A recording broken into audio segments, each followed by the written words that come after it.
Middays with Marks. The voices you trust. John Marks, Sean Brace, and Ray Dunn. All Philadelphia, all day. 97.5 The Fanatic and the Fanatic app. You're looking live at the PGA Championship merch store at Aronimink Golf Club. It is Middays with Marks. John Marks, Ray Dunn back at the studio. Mr. Sean Brace joining us live in Newtown Square. Hi, Sean. Oh, what a day to be alive. Are you kidding me? This major in our backyard at the Mink. I was on a mission to find the worst hat in this place, John. I think I found it. It calls Aronimink. It just shortened it to the Mink. I don't think that everybody would sign off on that, especially the members. Maybe I'm wrong. I would say your instincts are probably correct. The Mink. All right, so check it out. Sean, when we were reading this all week saying a 50,000 square foot PGA shop merchandise store, it's 50,000 feet. Like, wow. This is like a mall we're in here right now. That is correct. So, it starts next week, but the time to get in here is now because it's free parking, free admission. You just get in, and it's not going to be crazy. It's going to be crazy here next week. So get in now. Open at 9 a.m. to 6 p.m. today, tomorrow, and Sunday. So all weekend, 9 to 6. We're here till 2 o'clock today. Sean, we have 4 different gift cards that are $250 each. Say what? We have the little putt thing right here. Okay. If you make it you get one shot. If you make it, you qualify. Every hour, we're going to pick somebody that qualifies to win the $250. Incredible. All right. And you could do some damage with that gift card because I just did some damage. I'm now working for free today. Hopefully my wife is not listening, but I am now working for free. Good. That's all right. Well, you didn't bet the Flyers last night, did you? Because you wouldn't be working for free. Nice work on that one. So, I mean, I kind of felt it. I don't know. I'm not going to pretend that I know a ton about hockey. But it's just like you can see the difference in talent. You can see they're just having I'm picking you guys up in my headphones. I'm sorry. But, yeah, I mean, it's just like they've been outclassed. And last night you saw it. And we had Todd Fedoruk on the show yesterday, and he talked about you can't commit penalties. You can be feisty and you can try to antagonize them, but you can't. And that's what they did last night. They were all out of sorts. They totally lost it. They're a young team. But there was that building was gone early. And I didn't blame him at all. I was doing post-game last night with Bill, and he texted me. He's like, yo, people are going to be home by the time we get on the air. He was not lying about that. Once they went down 3-1, it's like, this game's over. And then they went down 4-1, and it's like, well, yeah, the game's over. It was tough, man. I mean, like, listen, we're going to talk to Flyers fans today because you can be pissed from last night. But don't you have to still be positive because this was a successful season? I don't want to do the successful season show yet. Mm-hmm. People want to react to last night. The officiating was poor, according to a lot of Flyers fans, whatever. Mm-hmm. But, like, I don't know. I couldn't be mad after last night's game. I'm also not a diehard guy, Sean. No, well, look, you have to put things in proper perspective. This is a team that had a 3.8% chance to make the playoffs at one point in this season. This is a team that had an 11% chance to make the playoffs with 10 games remaining. They've been playing playoff hockey for the last 2+ months. It's a war of attrition when we get into these stages, whether we're talking about the NBA or the NHL, and you're looking at a team right now that is just destined for greatness in the Carolina Hurricanes. They're favored to win the Stanley Cup, and you saw last night how good they are. They're relentless. That the game was over on the shorthanded goal. The Flyers had the power play opportunity. I think they were down 2-1 at that point in time, if I'm not mistaken. And then all of a sudden you had a deflection. It goes the other way, and what a pass and a backhanded goal, or just a one-timer, and it was a thing of beauty. And that's the Carolina Hurricanes style. That they're aggressive, as I said. That they don't really buy into the peskiness that maybe, as far as the Penguins did in the previous series. There's a lot to like about Rob Brendamore's crew, and you saw it last night. Unfortunately, I just want to say this, from the Flyers' perspective, not over, but for the people that are down on this team saying you can't be talking about this as a success and you can't lose this series, forget that, man. It's been a heck of a ride, and it's not over yet. We'll see what happens on Saturday. Yeah, because you and Ray are going to be broadcasting live from the game, 1-5. Oh, we're going to get you ready. Down 3-0. But to your point, let's win Game 4. There you go. And then worry about the rest later. Like the Sixers, we're not going to concentrate on Games 4, 5, 6 just yet. They need to win a game tonight. And you'll hear it right here on The Fanatic. So, I want to get reaction. 610-632-0975. We're at the merch store at Aronimink. Incredible. PGA Championship next week. Get in today. We're here. There are, when I say there's a ton of people here, doesn't mean that there's too many people here to shop. The place is so huge. But, yeah, this is awesome. And if you don't have a ticket for next weekend, you get to walk in the entrance. You're going to see a lot of the lay of the land. It's well worth your time to get on down here. And if you're coming next weekend, sure, stop on down now because this tent is wide open. You can get in here, not a lot of bodies, and you know how many people are walking through those gates next week, and it's going to be insane to get here. So all the merch is fresh. I just walked out of here with a couple of items. I got a glass. I got a pint glass. Pretty cool pint glass. Nice. Yeah. And a hat. You see my hat? I see the hat. All right. You like the Carolina blue? I would have waited a little bit to see if they would have maybe just brought it over and be like, try this one. That's an awesome hat. Oh, nice. I appreciate it. That's a great color. All Let me right. see the back of it, though. Yeah, I can't do those straps. You can't? The old man straps? No, I can't do that. I'm definitely. I need a snapback. I don't do the dad cap, but I do the old man straps. Yes. All right, so Ray Dunn's back to the studio. Ray, when Sean says, hey, the season's not over yet, he doesn't really mean that. He says that, right?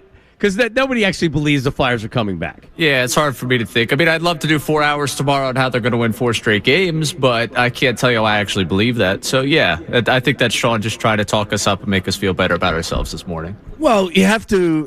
He has proper respect for the athletes in the sport. Yeah. We don't, Ray. That's it. That's why we say it. No, I mean, it's just pretty clear. And by the way, that's what I'm saying. It's okay. You can be mad at them being undisciplined and how they played last night and all that stuff. You can say maybe Tockett's not doing a good job because Mitchkov isn't doing something in the playoffs, right? Like everybody thought he was going to peak at the end of the year. Or they were hoping, I guess, right? Like you can pick on individual things. That Carolina's a much better team. They may go to the Stanley Cup this year. The Flyers are lucky to be in the second round. And oh, by the way, real quick on this, they have the better goalie. Yes. At this point in time, all love and respect to Lord Vladar. It's been a heck of a ride, sir. But the other guy on the other side, yeah, he's a tab. He's got the hotter hand at this point in time. He continues to get peppered. I mean, he got absolutely peppered in game 2, and then last night more of the same. Anderson is on a different level right now. And that's the difference. And when they win, Vladar carries them a lot of times, right? He's not giving up goals that you're shaking your head. And did he have bad goals last night? I mean, he's not standing on his head like they needed him to in some other last series. Hurricanes are just peppering them. Dude, they're so much better. Yeah. And I think that's how you have to look at it. Now, Russ Joy is going to join us at 11 o'clock from Snow the goalie in Crossing Broad. And here's what I have for him at 11, because I can't answer this, and I don't know if Ray can or you can. But, in football, in the NFL, if you look at it year to year, a team making the playoffs one year, it's like a 55% or it's close to a coin flip that they don't make the playoffs the next year. You have the teams that typically make the playoffs, but then you have the other teams, the wild card teams, maybe the South, whoever won the South. So it's like you can't just say we made the playoffs next year, we're going to be good. We're going to be good the following year. Do they have enough talent to just come back? Because Vladar, if he's their MVP, he was a reserve. He was a backup before this year. Does he turn back into more of a backup next year? The Flyers right now need their best player. They don't have their best player on their team right now. They need a number one player on this team if they're going to do anything. I totally agree, and I think I give a little bit. I point at Briere, I point at Jonesy, and what they were able to get to get a guy like Vladar to make a move and get Zegras that trade. Like they've put a couple of good pieces already in position here for this year to have some success. So why not? We'll give them this upcoming offseason to see what they can do as well. They obviously have the finger on the pulse of this city, this fan base, this franchise. They know better than most. And I think they are playing the Flyer way. And, oh, by the way, they've had one of the more successful seasons we've seen in Flyers hockey in quite some time. So I give all the confidence in the world to Danny Briere and Keith Jones. It's their time to shine, and I look forward to seeing their additions.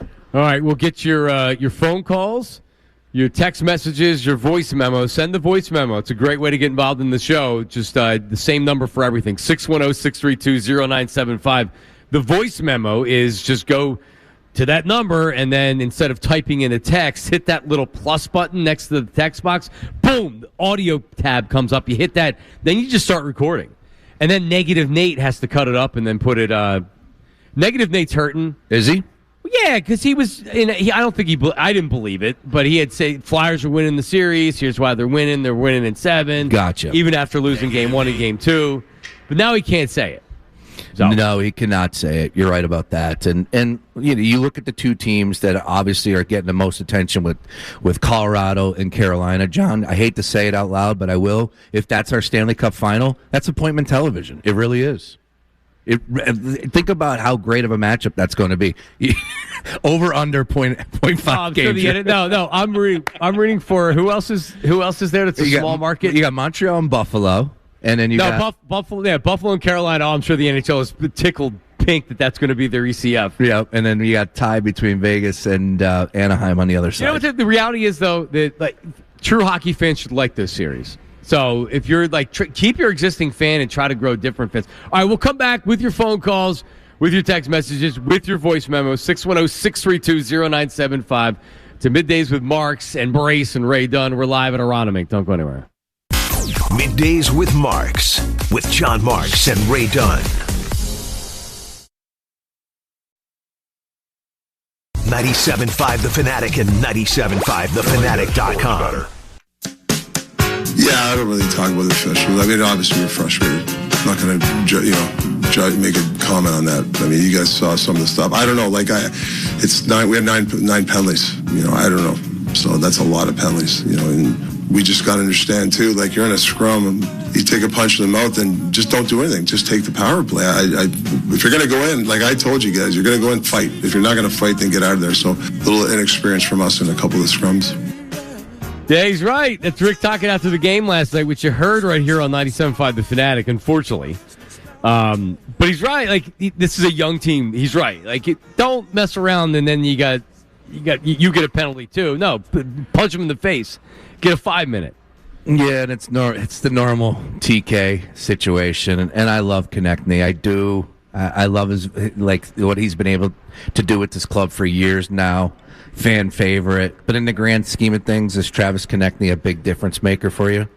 His role for my money is to stir it up. He's not really setting the world on fire as far as scoring goals. So, these are the interesting questions as you continue to build a franchise that's moving in the right direction. It's clearly what Jonesy and Briere are doing. These are the spots you're going to have to make those difficult decisions on making a trade, perhaps a guy that's a fan favorite, and we'll see what happens this offseason. Not done yet, though, Johnny. Not done yet. Only down 3. Got him right where we want him. The state of Philadelphia sports right now, I have the theme. You ready? Yeah. Another kick in the pills. Because that's what it was. I'm trying to be classy here as we're broadcasting live from Aronimink. Oh, yeah. For the upcoming PGA Championship. Johnny, can you just feel the energy? It's just an unbelievable. It's palpable. I pulled in. The buzz is already here. The players aren't here. Some are, actually. I heard that a few of them were at some Phillies games a couple nights ago. Cool. Testing out the track. But, yeah, this is a major, major spot for us, obviously, with the year that we're having in Pennsylvania/Philadelphia. But this is a major. This is a monster event. Yeah, so we're inside the merchandise shop, merch shop, and we're right in front of where it says Kids and T-Shirts entrance. And so if you're listening, you're like, oh, I'm going to stop by, come over and say hi. All right, we're here again. We have each hour $250 gift card. All you have to do is sink a putt, and then you qualify, and then the putters will pick from it, and that's every hour. Must be present to win. You hang out. This is the place to be. Yeah. Trust me. Tell the boss you're not going back to work. It is. All right, let's see.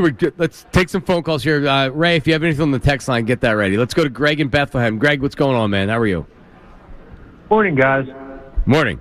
I wonder, when you're coaching the team in preparation for playing the Carolina, if you scout them, you know they're going to throw a trap at you, and yet the Flyers continued to try to rush the puck up rather than dump it in the corner. And I don't know. You think they didn't emphasize it enough in preparation, or you think the team just wasn't listening to talk and then changing strategy? Man, Greg, I got no idea. Greg, you're going deep into it. Man. We'll break down some X's, O's. I actually brought my whiteboard behind me. We'll break that one down, blue line, all that stuff. But it just keeping it really simple from an observer, a guy that watches throughout the course of the season and pays attention a little bit more come playoff time. You're just looking at a team that is on a different level. And they're in your face. And regardless of what Rick Tocchet was going to pull out, whether they were going to do a different type of set or whatever it may be. I don't think that they were going to have much of an advantage either way, home ice or not. The Carolina Hurricanes play relentless hockey. They got a lot of fast skaters. They got a lot of talented skaters. You see how quick, that's another thing too. As the playoffs continue to go on, John, you got to get better. And you just see how crisp. The difference from the Penguins to the Hurricanes is night and bleeping day. The passing, it's so precise. No doubt about it. So here's my problem, right? Ray, tell me if you feel the same way about this. Like they're going to lose to the they're going to lose the Hurricanes, whatever, 4 games, 5 games. Maybe they win the series. Who knows? Like you say, who knows? I believe. But like, does the second series show you really what you are as opposed to the Penguins? Like, are you going to overvalue some of these players that maybe you shouldn't value as much? You know what I mean? Like, what do you actually have here? I guess that's my question, not knowing as much. Like, what do you have? What do you have that is like, okay, you can count on him. He's a second-line guy. He's your third-line guy. I can count on him to be here when this team makes a run. Like, what do you know about Mitchkov? You know less, or maybe you know more. That he's not, like, is he going to have the success last year? Everybody thought, well, we have our young gun. We have a star. We have a sniper. You didn't see that this year. Not a Tocchet not handle him. Well, man, I have no idea. So now you're going in the next year. Is Mitchkov going to be improved? Is he going to do what he did this year? I don't know, man. All I'm saying is that it's pretty clear to me, like, we kind of started off the show being like, oh, well, the Hurricanes just better, and sure, that's what it is. I can't be mad. But also, like, all right, well, you're also losing out there pretty bad. Like, are these players that are losing these games, are they the ones that are going to be here long term? That's the question. And I look at a guy like Travis Konechny, and as I said, he's my favorite player, but it's clear that, and I don't want to get too far ahead of myself, because I think there is a room or a spot for a lot of those guys. You need those players that you galvanize a locker room. But at the end of the day, we're going to get into a conversation where we were for years about Broad Street bullies and being tough. I don't care about that. I want guys that can snipe. I want guys that can score, because that's how you advance. If you advance to a Stanley Cup final, guess what you have to do against Colorado? You got to score a crooked number to win that game. You got 6 goals in you? We mustered up 1 last night. Barely. Man, they who was it that said it during the intermission? I was listening to it more than watching it, but the Flyers, to get any opportunity, have to work so hard to get it. Correct. And the Panthers, I keep calling them the Panthers. The Hurricanes, I'll just say Carolina. There you go. Carolina just keeps, like, everything they do is, like, effortless, and they have so many opportunities. They're relentless. The Flyers, like, they're grinding. They're trying to get shots off. They're just happy when they can not screw up. Sometimes I'd rather wish they didn't have the power play, honestly. So you talked about this earlier. The penalty on Hall that was originally a 5-minute, they were freaking out that entire time. Mm-hmm. They were on the bench yelling and screaming. They were mad. And then they're reviewing it, and they're so focused on the review. And somebody had said this during the broadcast, too. I think it was Biz. Was it Biz? Yep. Yeah, you have to. Yeah, it was Biz. You had, like, you can't control what's going to happen if it's a 2-minute or a 5-minute. You need to be out there and ready to go. How are we scoring a goal? And instead, how long did it take for them to score? 10 seconds? Yeah. It was right away. Yeah, it was ugly. It was ugly. And that's when it was like, all right, so they're losing this. Yeah, I don't think they won that face-off, and then next thing you know, somebody tried to keep it in the zone, poked it, and then it just went the other way, and it was just a snap of the fingers. That Jordan Staal is a beast. That guy's been playing for a long, long time. I was like, man, he's been in the league forever, but when you start to do the math, I mean, he's been just at a high level, and last night he might have been the best player on the ice. He really would. It might have been. He was incredible to watch, and he was the one that led that charge. Again, that was the backbreaker. That was the kick me in the pills segment. It's 11 seconds later. Yeah, that was tough. After the penalty, 11 seconds. Because I didn't even, like, I'm not even, like, I was doing dishes like I normally am. So I'm listening and watching, and when I hear something happening, you look up. Yeah. And, I was scrubbing a dish, and it's like, score! I'm like, huh? And I'm like, what? I was like, the Flyers? No, it wasn't. Nope. No, it wasn't the Flyers. You were Scrub Daddy guy. I have one at home, though. I just used the... Scrub Daddy's a local cat. Yeah, someone brought us some to the one broadcast. That we right did. Around here. He's a nut. I interviewed him. Scrub Daddy? He has a Scrub Daddy chain. He might have a Scrub Daddy tattoo. I mean, why not? He's made buku amounts of money. He's probably a member at the Mink. But super nice guy though. But he's got a scrub daddy chain. He came in. He's like, hey, let's put it this way: if you're in that family, Christmas time, you know what you're getting. Scrub daddy, Some sort of scrub daddy. Yeah. Does he have merch like the PGA? He's got everything. All right, let's go to Bill. Bill's in Utah. Hello, Bill. Bill, are you there? Hello. Yeah, how you doing? Can you hear me? Yeah, Bill. What's going on, man? Nothing. Hey, look, I know the Flyers are probably going to lose this series and more than likely to be in four, but I'm looking at the positiveness from here. One, an exciting season that we weren't expecting. Two, well, we got like the third or fourth most cap space during the off season. The Flyers aren't back, but I'm telling you, next year is going to be fun, and the year after that, we're going to start being competitive again, and free agents are going to start to want to come back to Philly. And ironically, we got the money to do it this time. So Danny Briere had to clean up a huge mess left by his predecessors. I just love the direction. The free agent list coming up is good. We got the cap space. And I got a side question. Who wins the cup first, Utah or the Flyers? Sean was just talking about this. He said Utah all day. The Flyers are never going to win a cup. I dig their Zamboni.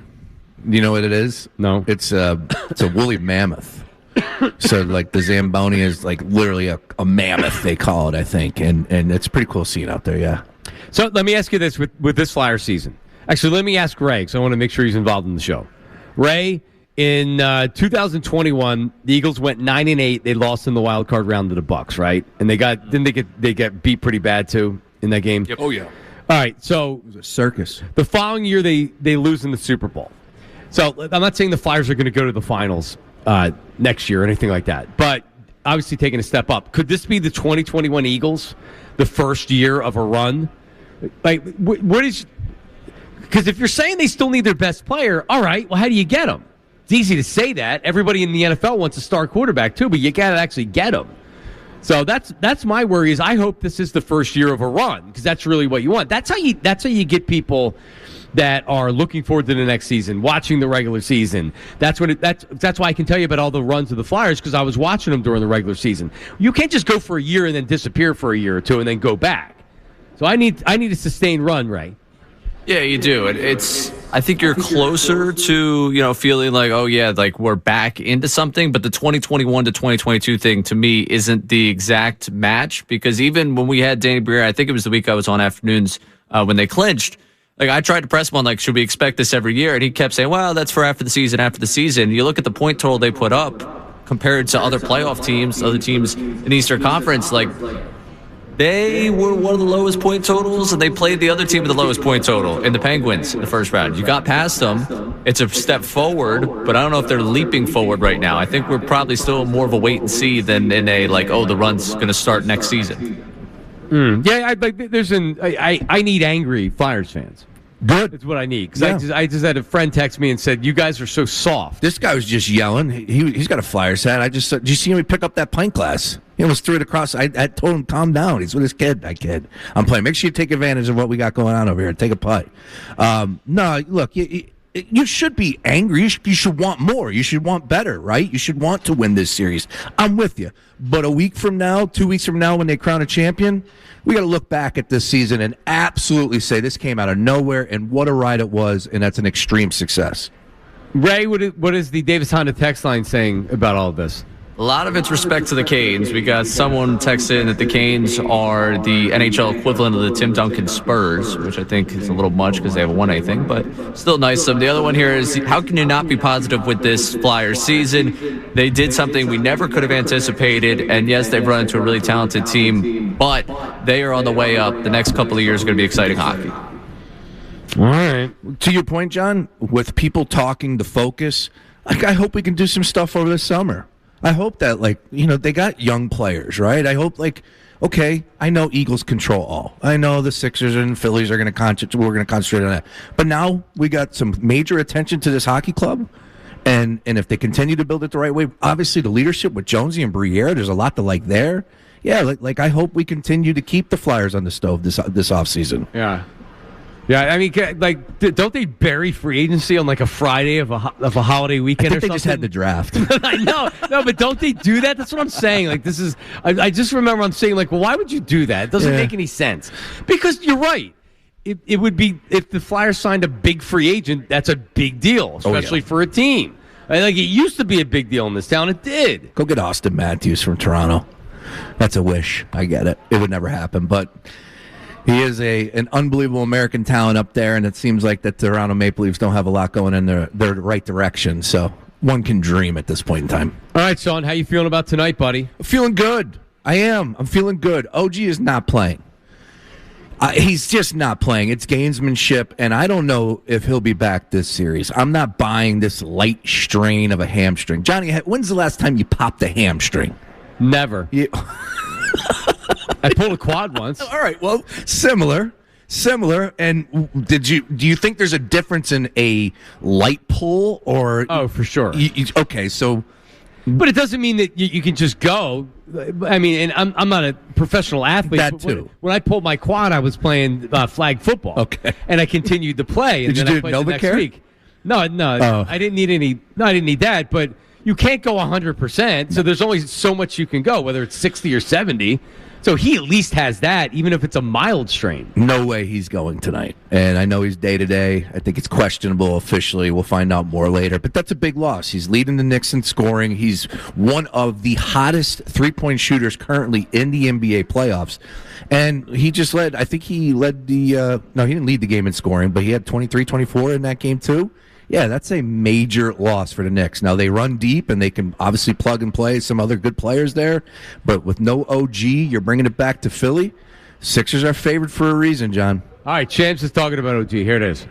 Malika, sources tell me OG Anunoby has been diagnosed with a right hamstring strain. The good news for the Knicks and Anunoby is that I'm told he has avoided a significant or serious level strain of that hamstring, and he's going to be evaluated day to day moving forward. He's actually even listed as questionable for Game 3 in Philadelphia on Friday night, just depending on the level of treatment over the next 24 hours. But there's going to always be caution when it comes to soft tissue injuries for the Knicks and Anunoby, who's been a player that has been one of the top two-way guys so far of these NBA playoffs. Yeah, he's not wrong about that. Mm-hmm. Yeah, I agree. Probably missed 3 and 4. Without knowing exactly what the extent of the injury is, and we're just going off the field. I agree with you. I don't. There's no reason. You're up 2 games to none. I know you can essentially put the Sixers away by winning tonight, but you could also lose him for longer. So we feel like that. What about Embiid? Here's Shams talking about Embiid's status for Game 3. Joel Embiid is uncertain for Game 3 on Friday night back in Philadelphia. He not only has an ankle sprain, he has hip soreness as well. And both of those injuries, he was trying to get around-the-clock treatment on to be able to play in Game 2. And he just could not get either of them situated. He sat out Game 2. Obviously, Philly played a much more competitive game. But overall, the Sixers are 1-3 without him in the lineup in the playoffs. They're 3-2 with him. And it is still very much touch and go on whether he'll be able to get healthy enough to play in Game 3. He is officially listed as questionable. I mean, I don't know if I really learned anything new from that. Here we go again. Yeah, would you be? I don't think anybody should be surprised if he doesn't play. Nope. I wouldn't even say I'd be surprised if he did play, but I don't know. Like if you ask me right now, I say he doesn't play. Yeah, Sean Bernard was saying that he heard that it wasn't exactly looking in a positive direction before the Game 2 into Game 3. They were already looking ahead. And if you remember, people could roll their eyes at that, but Sean had some Embiid information 2 weeks before that, before anybody else did as well. So he's got some good birdies on the inside. I'll just leave it at that. So won't shock me if he doesn't play. Sixers are 1.5-point favorites. I don't care. Sixers win tonight. Embiid or no Embiid. Calling it right here, right now. Stand on business, John. The line would indicate they think he's going to play, so maybe I'm off. I mean, I don't know. I don't know how you would know. If he 2 days ago he didn't even try to go. They didn't even say you're a game time decision. They're like, no, you're out. And that's with the like. I see. Were they just cautious and say, hey, even if we lose even if we lose game 2, game 3, Embiid could be back by, and have him a little bit healthier. Sure. So maybe that's a part of it. But like we talked about this heading into the series, if your idea of a successful plan is to say, you know what, we're going to hold out Joel because he's going to be healthy in the following game, it's just the wrong way to go about it. We've been doing this dance for 10 plus years, right? Like we've been around we've been, to this rodeo a few times here. Ultimately, you can't bank on JoJo being healthy. If he's ready to go, it's a plus. Do you really believe that they're winning tonight? I do. Why do you believe they're winning tonight? A number of things. I think that they've been able to put it together, especially in that game 2, as far as defensively. That's number one for me. I thought you saw a little bit better of a defense approach. I think Dominic Barlow is going to get a little bit more run, so I like that. I also like the home court, bringing it to Philly. Line speaking to me a little bit. Maxey, Edgecombe, big games there. Paul George gets a couple buckets to fall in the fourth quarter. Instead of going 0 for 5, they come away with the dub. I think they win tonight, too. All right. But with Embiid? With Embiid, I'm breathing a little easier. Okay. Without him, it's going to be tight either way. Agreed. But I think Sixers make it 2-1 and we get ourselves a series. Because Brunson did not shoot the ball well. He still gets his points and he hits big shots. He didn't shoot the ball well. They didn't shoot the ball well. Knicks didn't. And you said it. The defense was good. But they also missed shots.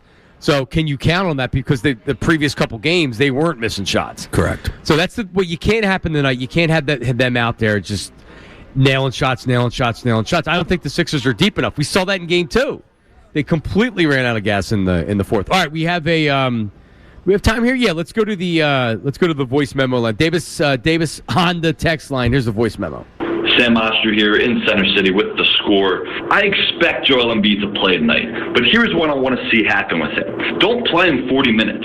Put him on a minutes restriction. That'll, number one, help him get through the series, and it'll also help him get through the game, and he'll be ready to go in the fourth quarter. He doesn't need to play 40 minutes. If you put him on a restriction, he'll be able to move better. If he is moving the way he was moving in game 1, where he's barely able to walk up and down the floor, the Sixers have no chance. The Knicks will just target him every single possession like they did in game 1. And you also found something playing Dominic Barlow at the 5 and going small. Number one, Barlow is a great playmaker out of the pick and roll when he gets in the short roll. And defensively, you can switch everything when you have Dominic Barlow in, and you can put Paul George on Karl-Anthony Towns, and Towns struggled with that matchup in game 2. So you have something where you don't need to play Embiid 40 minutes and have him exhausted, and then he won't even be ready for game 4. Put him on a minutes restriction. All right, that's enough. Yeah, no, he's right. Until he plays 35 minutes, because that's what always happens. Or he plays 27. I don't know. I mean, I agree with him, but I mean, you're trying to win a game, man. And if it starts slipping away when he's off the court, you're going to put him back in. Yeah, look, Robinson was a DNP. He was a late scratch due to an illness. I expect he'll be in there, so that's going to add a little bit as far as depth is concerned, a little bit more size from the Knicks. I just think you have to do what you have to do. Barlow's got to play. There's only so many horses in the stable for the Sixers, right? Like, they can't go to these guys from the G League. You have to play with the guys that have you, that brought you there to a point. Barlow played well. Give him an opportunity to play more. Why not? Yeah. Well, and I do like the idea of Paul George on Karl-Anthony Towns. I don't think you can do it for the full game, but I do like that idea. All right, do the Sixers have enough to beat the Knicks tonight? And an old friend had a big night and shouted out the Sixers last night. Well, that for you coming up next. We are live at the merch store, PGA merch store at Aronimink Golf Club in Newtown Square. Back after this. Don't go anywhere. Middays with Marks, with John Marks and Ray Dunn. 97.5 The Fanatic and 97.5thefanatic.com. All right, we're back live at the PGA Championship merch store at Aronimink Golf Club in Newtown Square. Broadcasting live until 2 o'clock. The merch store open today, tomorrow, Sunday from 9 to 6. Free parking, free admission. You could take your photo with the Wanamaker Trophy. And when we say merch store, I don't think I can explain it properly, Sean.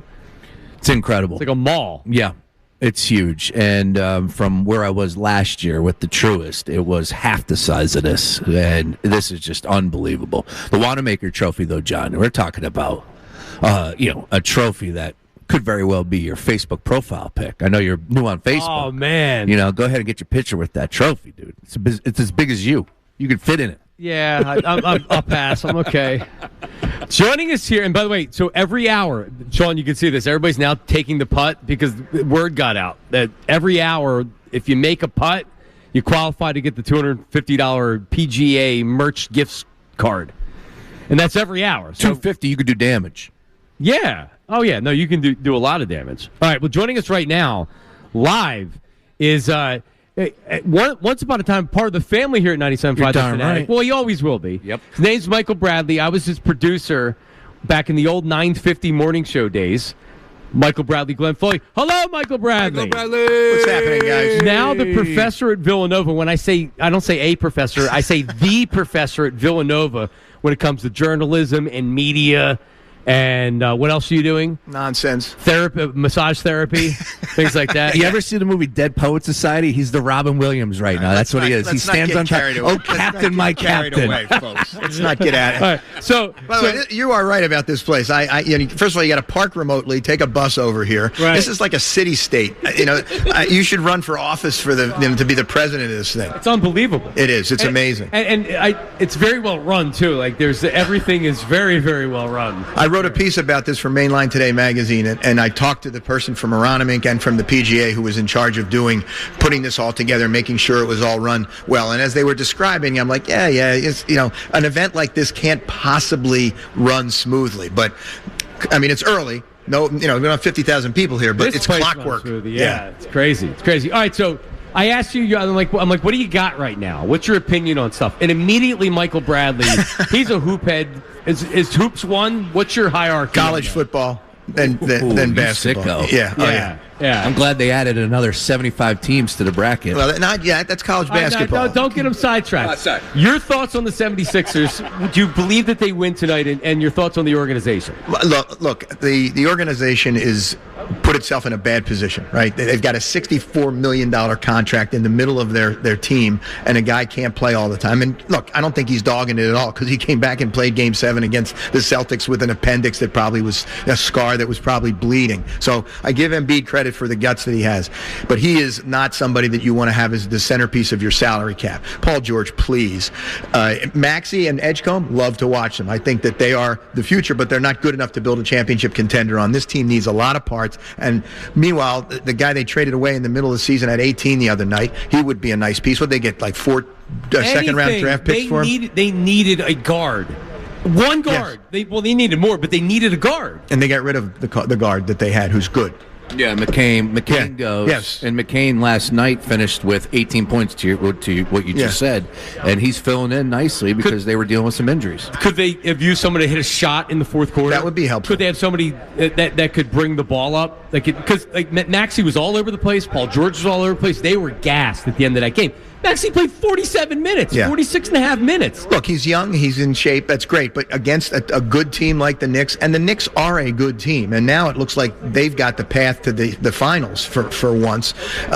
Since 73, I think? No, they lost to the Spurs in 2001. Don't sell the Pistons short. I do. They don't have enough shot makers. Cade Cunningham can't do it all by himself. Doran is good, but he's like 6'7". The issue is that fan base celebrates the second round like it's a championship, so those players get fat, in my opinion. For the Knicks? Yeah, the Knicks. And that, I think, could come back to bite them. Hopefully these Knicks fans calm down a little bit. They do. Yeah, there's going to be a lot of them in the building tonight, which is terrifying because, all sorts of felonies and all things are going to happen. It's just awful. It'll get ugly, but that's why you can't let them get out early on you. You're right. I feel good about tonight. Sean earlier with the Flyers. What's the spread? I haven't seen the spread. 1.5. Sixers are favored. Yeah, by 1.5. It's not a lot. I don't know if Embiid plays. I don't know if he doesn't play. All I know is this, that they were back and forth with that Knicks team in Game 2. If Embiid comes back, that changes everything. If he's not back, it's a tough game, again, because you still don't have depth. Maxey's still going to have to play a ton of minutes.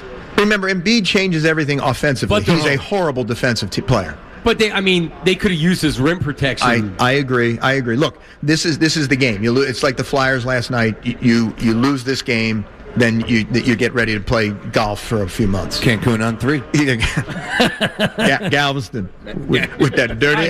So Michael, it sounds like that you don't think the Sixers are winning this series. No, they've put themselves in the same sort of position as the Phillies have, because they've got a roster that's difficult to make any moves with because of these giant contracts with George and Embiid down the line. I think this is the ceiling for this team, and I don't even know if they get this far next year. So let's say they lose in 6. 6? Let's say they lose in 6, or 5 or 6. They don't go 7. They lose in 5 or 6. All right. Does Morey save his job? And then really it depends. Like whatever Josh Harris decides to do with Morey and what they're doing is going to be what happens with Embiid. Yes, I still think there's a much better chance he's back than not. Who's going to take him? Oh, there'll be teams that take him, dude. You're telling me it's the Sacramento Kings or the Pelicans? Michael Bradley doesn't. He doesn't believe in the Embiid tees? No. Yeah, so there's the Embiid tees for crappy franchises that says, hey, it's better than what we have now because at least you have Embiid. I agree. It sells tickets, man. For 40 games. Who knows how many games he's going to play. So if you can trade him, if you can get some, but what are you going to take back? You got to take $64 million of sweat socks back. But you can get somebody that can help you next year. You can get an expiring contract. From whom? Another contract. Who do the Pelicans have that can help you next year? Come on, John. I think, hey, look, we had Bobby Marks on. Let me drop our uncle Bobby Marks on. And he said that there will be a team that would love to take on Joel Embiid. I agree. And as long as the sweat socks aren't Skechers, more from the Nike or Under Armour style, I'm in. You're all right with that. You're all right with that. Look, I'm rooting for them. I hope they do well. I think they're in the same position as the Phillies where they've got a problematic roster until they can break some of these bad contracts away. So you trade Paul George, trade Embiid. Oh, if you could trade Paul George to a junior high team, I would do it tomorrow. But he's a max player, but for 2 more years after this, I think you can easily trade him because it's only a 2-year commitment. And that's what if I'm Josh Harris, I say to Morey, here's what's contingent on your staying next year. Tell me what you're going to do with this roster to make it better. Do not run this back next year. They've got some pieces. Look, they have some pieces. The Edgecombe and Grimes are a very good start in the backcourt, but you need more players. But doesn't Morey? I mean, you're pot committed with Morey. He can just say no, like I'm not getting rid of Joel Embiid, and then they fire him, and then he gets paid. They get like $12 million a year to do what? But by the way, you know how much money Josh Harris has? I couldn't care less how much. $2. I can't care how much dead money he's carrying around. Don't think that he wouldn't like to not pay an extra $12 million if they can keep the same guy. Because now you have to pay Myers a lot of money on top of Morey. Trust me, you think it shouldn't matter. I'm telling you it does. And I agree with that. And I know that these guys, the reason they got this rich is that they're going to stay. They're going to keep a tight hold of their money. But if he wants this franchise to win, and I think he does, I think Harris really wants to win rather than just sell tickets, as Draymond Green was saying. That's how you measure the Golden State Warriors by now. They got all the national TV games and sellouts. Please, I couldn't care less about that. Then you got to have better players. All right, there he is, Michael Bradley. Michael, if we asked you to drop right now and give us push-ups, how many could you do consecutively? My left shoulder is blown out. I could do a bunch of ab stuff. I could go and run whatever you want, but the left shoulder is gone. If I did a couple push-ups right now, that'd be bad. What's it like being a member here? I'm not a member here. Are you kidding me? I'm surprised they let me on the grounds. Oh, they let you on. You have money. Yeah. You don't have a lot of money. Oh, yeah. Professors at Villanova get a lot of money. Oh, we get paid. Oh, it's unbelievable. Sorry, Father Peter. Yes, we love it there. The great Michael Bradley. Man, Michael. Thanks, buddy. My pleasure. All right, there he is. We come back. Russ Joy, talk about the Flyers coming up. Can we just say that it's very unlikely they're winning the series, Sean? Can you at least say that? I can get with you there. All right, so then now what? They win Saturday, though. Now what? So they don't get swept. Okay. All right, Russ Joy on the Flyers. That's coming up next. It's Middays with Marks live from the PGA Championship merch store at Aronimink. Don't go anywhere.